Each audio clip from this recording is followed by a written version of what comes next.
दोस्तों, अब बच्चों से लेकर बूढ़ों तक के पास ऑनलाइन कंप्यूटर द्वारा बनी हुई जन्म पत्री होना बिल्कुल जरूरी है। अब आपकी हाथ द्वारा हॉस्पिटलों में बनी हुई जन्म पत्री को मान्य नहीं किया जाएगा।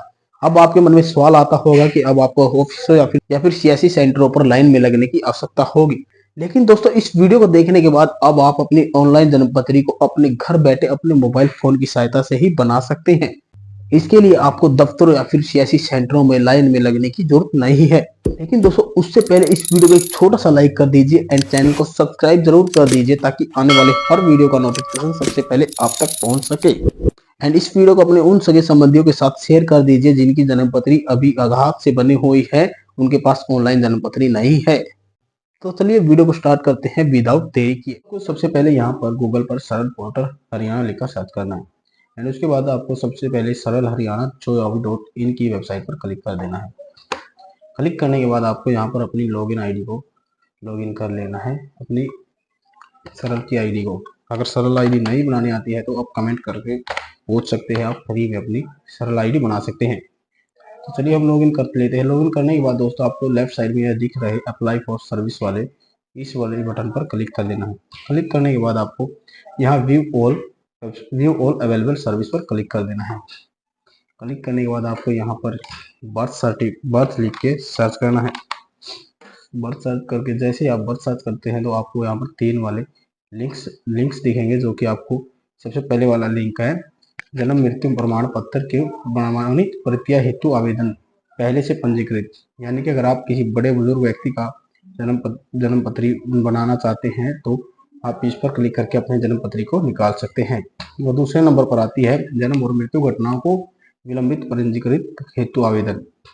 गलती से बने हुए जन्म पत्री और मृत्यु प्रमाण पत्र को डिले मतलब कि कैंसिल करने के लिए, काटने के लिए आप यहाँ पर इस एप्लीकेशन का इस लिंक का उपयोग कर सकते हैं। उसके बाद आता है आपको application for correction of entry in the registered of birth and death. अगर आप डेथ सर्टिफिकेट या फिर बर्थ सर्टिफिकेट या जन्म पत्री के अंदर या फिर मृत्यु प्रमाण के अंदर आप करेक्शन करना चाहते हैं, किसी नाम चेंज वगैरह को या डेट ऑफ बर्थ को चेंज करना चाहते हैं, मृत्यु डेट को चेंज करना चाहते हैं, तो आप इस वाले लिंक पर क्लिक कर सकते हैं।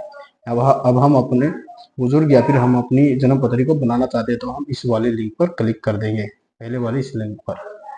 क्लिक करने के बाद दोस्तों आपको यह वाली स्क्रीन दिखाई देगी जिसके अंदर आपको यहाँ पे पूछा जाता है कि आप बर्थ बनाना चाहते हैं या फिर डेथ का जन्म पत्री निकालना चाहते हैं या फिर आप मृत्यु प्रमाण पत्र। तो हम यहाँ पर बर्थ सर्टिफिकेट को निकालने वाले हैं तो हम बर्थ पर क्लिक कर देंगे। उसके बाद आपसे पूछा जाएगा कि अगर आप जिस भी बच्चे या फिर व्यक्ति की आप फैमिली आईडी जिस भी बच्चे या व्यक्ति की आप जन्म पत्री निकालना चाहते हैं, क्या वह परिवार पहचान पत्र यानी कि फैमिली आईडी बनी हुई है उस बंदे की, तो हम यहाँ पर यस पर क्लिक कर देंगे। अगर जन्म पत्री है तो यहाँ पर यस पर क्लिक कर देंगे। यस पर क्लिक करने के बाद यहाँ पर आपको अपनी फैमिली आईडी फिल कर देनी है। जैसे मैं यहाँ पर अपनी फैमिली आईडी फिल कर दे रहा हूँ। क्लिक करने के बाद आपको यहाँ पर फिल करने के बाद आपको यहाँ पर फैमिली आईडी फिल करने के बाद आपको यहाँ पर click here to fetch family data पर क्लिक कर देना है। जैसे ही आप क्लिक हेयर फैमिली डाटा पर क्लिक करते हैं तो आपसे यहाँ पर आपके यहाँ पर फैमिली की डिटेल्स दिखेंगी, जहाँ पर आपको उस बंदे को सिलेक्ट करना है जिसकी आप जन्म पत्र निकालना चाहते हैं। तो यहाँ पर हम प्लीज सिलेक्ट वाले मेंबर पर क्लिक कर देंगे। अब यहाँ पर हम अपने मेंबर को सिलेक्ट कर लेते हैं। सिलेक्ट करने के बाद हमें यहाँ से पूछा जाएगा कि आप पक्का इसी व्यक्ति की जन्म पत्री निकालना चाहते हैं, तो हम ओके पर क्लिक कर देंगे। क्लिक करने के बाद हम सेंड ओटीपी वाले ऑप्शन पर क्लिक कर देंगे। सेंड ओटीपी पर जैसे हम क्लिक कर देंगे आपको यह नंबर जो दिखाई दे रहा है लास्ट में, जिसके नंबर के यह 4 डिजिट आपके घर वाले मोबाइल नंबर में है, किसी की व्यक्ति के घर पे यह मोबाइल नंबर है जिसके पास उसके पास एक ओटीपी आया है। ओटीपी आने के बाद हम यहाँ पर ओटीपी फिल कर देते हैं। जैसे ही हम ओटीपी फिल करेंगे देख सकते हैं आप, click here to verify OTP पर क्लिक कर देंगे। क्लिक हेयर टू सक्सेसफुल दिखाई दे जाएगा आपको यहाँ पर ओटीपी यानी कि सही है हमारा। ओके पर क्लिक कर देंगे। क्लिक करने के बाद हमारे सामने यह डिटेल्स सामने दिखाई देंगी, जहाँ पर आपको यहाँ पर अब अपनी जन्म पत्री की डिटेल्स को सिलेक्ट करना है। जन्म पत्री की डिटेल्स को सिलेक्ट करने के बाद हम यहाँ पर अपनी जन्म पत्री की लैंग्वेज को सिलेक्ट करेंगे। अगर आप द्विभाषिक सिलेक्ट करते हैं तो आपकी जन्म पत्री दोनों भाषाओं में आएगी, हिंदी और इंग्लिश दोनों में। अगर आप हिंदी को सिलेक्ट करते हैं तो आपकी जन्म पत्री सिर्फ हिंदी में आएगी। तो हम यहाँ पर ये गलती नहीं करनी, हमें यहाँ पर द्विभाषिक यानी कि बिलिंगुअल को सिलेक्ट करना है। यहाँ पर सिलेक्ट करने के बाद हमें यहाँ पर अपनी डेट ऑफ बर्थ की ईयर को सिलेक्ट कर लेना है, यानी कि हमारा जन्म किस वर्ष में हुआ जिसकी आप जन्म पत्री निकाल रहे हैं। जैसे हम अपनी डेट ऑफ बर्थ की ईयर को सिलेक्ट कर रहे हैं। अब यहाँ पर आपको अपने मंथ को सिलेक्ट करना है डेट ऑफ बर्थ के, यानी कि किस महीने में आपका जन्म हुआ था। यहाँ पर अब आपको दिन यानी कि अपनी डेट को सिलेक्ट करना है कि आपको किस तारीख को आपका जन्म हुआ था आपकी डेट ऑफ बर्थ के हिसाब से। जैसे हम सिलेक्ट करते हैं तो हम यहाँ से रजिस्ट्रेशन पूछा जाएगा नंबर, यहाँ पे डालने की जरूरत नहीं, आवश्यकता नहीं है, जरूरी नहीं है। अगर है तो आपके सामने पुरानी हाथ से लिखी हुई जन्म पत्री है तो आप यहाँ पर फिर वहाँ पर आपको रजिस्ट्रेशन नंबर दिखाई देगा, वो डाल सकते हैं। अगर अदरवाइज आप नहीं भी डाल सकते हैं, कोई ज़रूरी नहीं है। अब यहाँ पर आपको पंजीकरण की तारीख भी पूछी जा रही है। यहाँ पर आपको यह भी वैकल्पिक है, आप इसको भी अपनी इच्छा अनुसार सिलेक्ट कर सकते हैं। अब यहाँ से आपको तीन सालों का खोज वर्ष दिखाई देगा, जहाँ पर आपको 3 सालों का रिकॉर्ड चेक किया जाएगा आपकी जन्म पत्री को खोजने के लिए, 2001, 2002 और 2003। अब यहाँ पर जैसे मेरी ईयर 2002 थी, तो हम मेरी ईयर 2002 से अगली और पिछले दोनों सालों का रिकॉर्ड चेक किया जाएगा। अगर आप किसी एक को सिलेक्ट नहीं करते हैं कि आप हमें 2002 का ही सिलेक्ट करना है, चेक कराना है, तो आपका नहीं होगा, आपको 3 सालों की पेमेंट करनी होगी पूरी। अब यहाँ पर आपसे पूछा जाएगा कि आपका जन्म कहाँ पर हुआ था, घर पर या फिर संस्थानिक पर। घर पर हुआ था तो आप घर पर सिलेक्ट कर लेंगे। सिलेक्ट करने के बाद आपको एरिया सिलेक्ट दिखाई देगा, आप अर्बन में अर्बन यानी कि शहरी में पैदा हुए हैं या फिर रूरल यानी कि ग्रामीण में पैदा हुए हैं, तो यहाँ पर आप अपनी इच्छा अनुसार सिलेक्ट कर सकते हैं। अगर आप ग्रामीण में पैदा हुए तो आपको यहाँ पर अपनी डिस्ट्रिक्ट को सिलेक्ट कर लेना है। डिस्ट्रिक्ट सिलेक्ट करने के बाद आपसे यहाँ पर प्लेस ऑफ बर्थ पूछा जाएगा, जैसे हम अपना प्लेस ऑफ बर्थ डाल रहे हैं। प्लेस ऑफ बर्थ डालने के बाद आपको यहाँ पर हिंदी में नाम अपने आप शो हो जाएगा। अगर आपका नाम हिंदी में गलत आए तो आप गूगल ट्रांसलेट का उपयोग कर सकते हैं अपने नाम को चेंज करने के लिए। अब यहाँ पर आपसे आपके गांव का नाम पूछा जाएगा, जहां पर आपको अपना गांव का नाम फिल कर देना है। गांव का नाम फिल करने के बाद आपको यहाँ पर हिंदी में भी अपने गाँव का नाम ऑटोमेटिकली दिखाई देगा। ऑटोमेटिकली दिखाई देने के बाद यहाँ से आपको पुलिस स्टेशन पूछा जाएगा, आपको पुलिस स्टेशन कौन सा लगता है नज़दीकी। अब यहाँ पर आपको अपना पुलिस स्टेशन डाल देना है, जहाँ पर आपको पुलिस स्टेशन, जिस गांव में आपको पुलिस स्टेशन है वो डालने के बाद अगर आप यहाँ पर अपनी ये डिटेल्स फिल कर देनी है। अगर आपका किसी इंस्टीट्यूट पर हुआ है तो आप इंस्टीट्यूट क्लिक कर देंगे। क्लिक करने के बाद आपका शहरी या ग्रामीण किस इंस्टीट्यूट में हुआ है, यानी कि आपका हॉस्पिटल कहाँ पर था जहाँ पर आपका जन्म हुआ है, ग्रामीण क्षेत्र में था या फिर शहरी क्षेत्र में, आप यहाँ पर सिलेक्ट कर सकते हैं। सिलेक्ट करने के बाद आप अर्बन में सिलेक्ट करते हैं तो आपसे यहाँ पर पूछा जाएगा प्राइवेट या फिर सरकारी संस्थान या फिर निजी संस्थान, यानी कि प्राइवेट हॉस्पिटल में हुआ था या फिर किसी सरकारी हॉस्पिटल में। अगर आप प्राइवेट हॉस्पिटल सेलेक्ट करते हैं तो आपसे नगर पालिकाएं पूछी जाएगी, नगर पालिकाओं में आपको कौन से नगर निगम में हुआ था, या फिर नगर निगम या फिर नगर परिषद या फिर नगर समिति।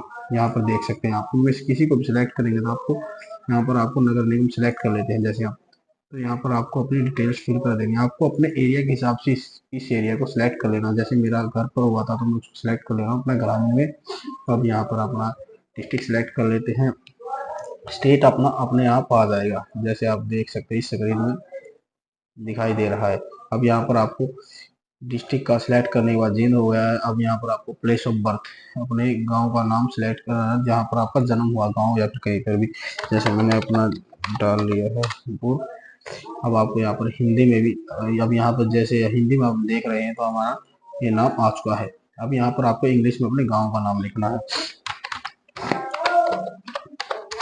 मैंने जैसे ही अपना गांव का नाम इंग्लिश में डाला, इंग्लिश में फिल किया, यहाँ पर अपने हिंदी में ऑटोमेटिकली हमारा नाम आ चुका है, देख सकते हैं आप स्क्रीन में आ चुका है। अब यहाँ पर अपने प्ले स्टेशन को डाल लेना है, इस स्थान में सामने डालना जरूरी है। जिन जिन जिन चीज़ों में ये रेड वाला डॉट लगा हुआ है ना, रेड, ये और ये इन सभी को फिल करना आवश्यक है। जैसे इनमें इस वर्ष को भी सिलेक्ट करना आवश्यक है, जैसे इसको भाषा को सिलेक्ट करना आवश्यक है, ईयर डेट ऑफ बर्थ को सिलेक्ट करना आवश्यक है। आप चाहे तो अपने महीने और डेट को छोड़ सकते हैं, लेकिन ईयर को सिलेक्ट करना आवश्यक है। आप अंदाजे के हिसाब से अपने ऐसे लगा सकते हैं। अब आपको यहाँ पर अपने जन्म को, अपनी डेट ऑफ बर्थ को वेरीफाई करने के लिए दोबारा से अपनी डेट ऑफ बर्थ को सिलेक्ट करना है। जैसे हम यहाँ पर डेट ऑफ बर्थ वही सिलेक्ट करें जैसा कि हमने फिल किया है, अक्टूबर फिल करने के बाद आपको हमारा नाम भी दिखाई देगा, आपका नाम अपने ऑटोमेटिक उठा लिया जाएगा फैमिली आईडी के थ्रू। अब यहाँ पर आपको अपने मेल डिटेल्स फैमिली आईडी के थ्रू उठा ली जाएगी। अब यहाँ पर आपको ऑर्डर ऑर्डर बर्थ यानी कि जन्म का क्रम कौन सा, यानी कि आप कौन से नंबर पर पैदा हुए, 1, 2 या फिर दूसरे नंबर पर। अगर आप बड़े सबसे बच्चे हैं तो फर्स्ट नंबर सिलेक्ट करेंगे, 1 डाल देंगे यहाँ पर। अगर आप दूसरे नंबर पर यानी कि आपसे बड़ा कोई भाई है तो आप दूसरा नंबर डाल सकते हैं, यानी अगर आपसे बड़े भाई 2 भाई है या बहन है तो आप वहाँ पर तीसरा नंबर डाल देंगे। अब मैं जैसे यहाँ पर दूसरे नंबर पर हूँ, मेरे से एक बड़ी बहन है तो मैं दूसरे नंबर पर सिलेक्ट कर देता हूँ, मैं दूसरे नंबर वाला बच्चा हूँ। अब यहाँ से आपको ग्रैंडफादर का नाम डालना आवश्यक नहीं है, आप इच्छानुसार डाल सकते हैं तो डाल सकते हैं, याद हो मतलब इच्छानुसार डाल सकते हैं, जरूरी नहीं है। अब यहाँ पर नेम ऑफ एप्लीकेंट, यहाँ पर आपका नाम डाला जाएगा, जैसे मैं अपना नाम डाल देता हूँ। नाम डालने के बाद यहाँ पर एड्रेस ऑफ बंदे का नाम एड्रेस पूछा जाएगा, आप इसको कॉपी करके यहाँ पर फिल कर सकते हैं। स्थायी पता हिंदी में गूगल ट्रांसलेट पर क्लिक गूगल ट्रांसलेट का उपयोग कर सकते हैं। जैसे मैं अभी यहाँ पर ट्रांसलेट कर ले रहा हूँ, यहाँ पर अपना एड्रेस को फिल कर देना है। फिल करने के बाद आपको यहाँ पर कॉपी कर लेना है और अपने एड्रेस को पेस्ट कर देना है। पेस्ट करने के बाद दोस्तों आपसे अब यहाँ पर आपसे ईमेल आईडी पूछी जा रही है, ईमेल आईडी डाल सकते हैं अगर आपके पास है तो, अगर नहीं है तो आप रहने दे सकते हैं। अब यहाँ से एप्लीकेंट का एड्रेस पूछा जा रहा है, अब यहाँ से वापस आपको कॉपी कर लेना है, इंग्लिश में ही डालना है, यहाँ पर पेस्ट कर देंगे। पेस्ट करने के बाद दोस्तों हमें यहाँ पर अपने डिस्ट्रिक्ट को ऑटोमेटिक सिलेक्ट दिखाई देगा और तहसील भी ऑटोमेटिक दिखाएगी और एरिया भी अपना रूरल या फिर जो हमने ऊपर सेलेक्ट किया उसके हिसाब से आ जाएगा। अब यहाँ पर अपने आपको अपने गांव को सिलेक्ट कर लेना, जैसे हमने अपना गांव सेलेक्ट किया तो हम यहाँ पर अब यहाँ पर हम इस वाले कॉलम को सिलेक्ट कर लेंगे, आई एग्री पर क्लिक कर देंगे। अब यहाँ पर हमें यह कैप्चा फिल कर देना है जो हमें दिखाई दे रहा है। बड़े अक्षर है तो बड़े डालने हैं, अगर छोटे अक्षर है तो छोटे डालने हैं।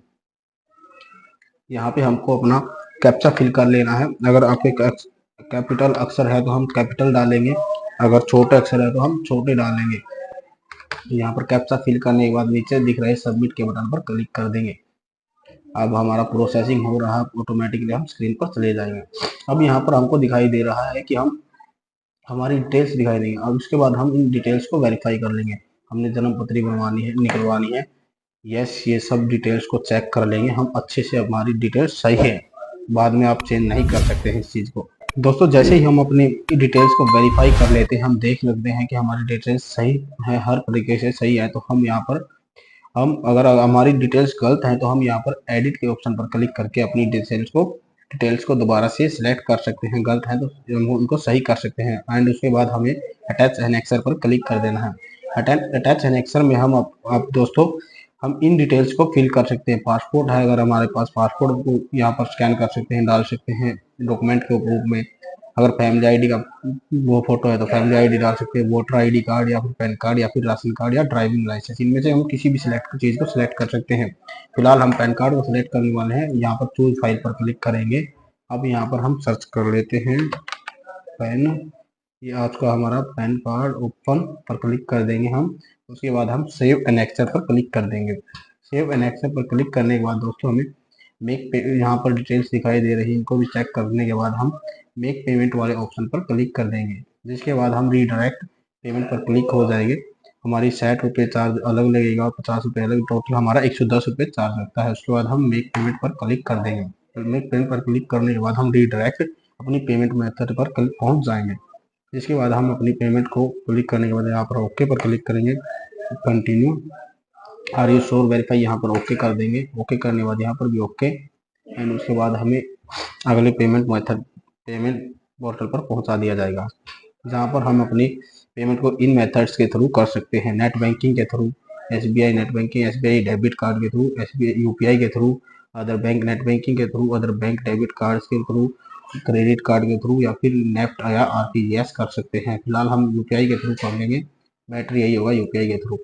UPI पर क्लिक करने के बाद दोस्तों हमें यह 2 ऑप्शन दिखाई देंगे, UPI ID के थ्रू या फिर QR कोड के थ्रू। अगर हम UPI ID के थ्रू करना चाहते हैं तो UPI ID पर क्लिक करेंगे। अगर हम QR कोड के थ्रू करना चाहते हैं कि यहाँ पर स्कैन करके हम सीधी पेमेंट कर दें तो हम QR कोड वाले ऑप्शन पर क्लिक कर देंगे।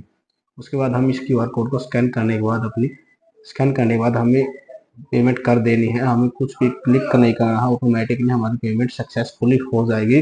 सक्सेसफुली होने के बाद आपको बैक या फिर कुछ भी नहीं दबाना है स्क्रीन पर, अब ऑटोमेटिकली आप डायरेक्ट अपनी सरल की आईडी पर पहुंच जाएंगे, जिसके बाद आपकी जन्म पत्री अप्लाई हो जाएगी और उसके 1-2 दिन के बाद आपकी जन्म पत्री आपको अपने सरल आईडी के ऊपर दिखाई देगी। आप उससे डाउनलोड भी कर सकते हैं सर्टिफिकेट को और अपने सभी कार्य कर सकते हैं, सरकारी कार्य जहां पर आपको बर्थ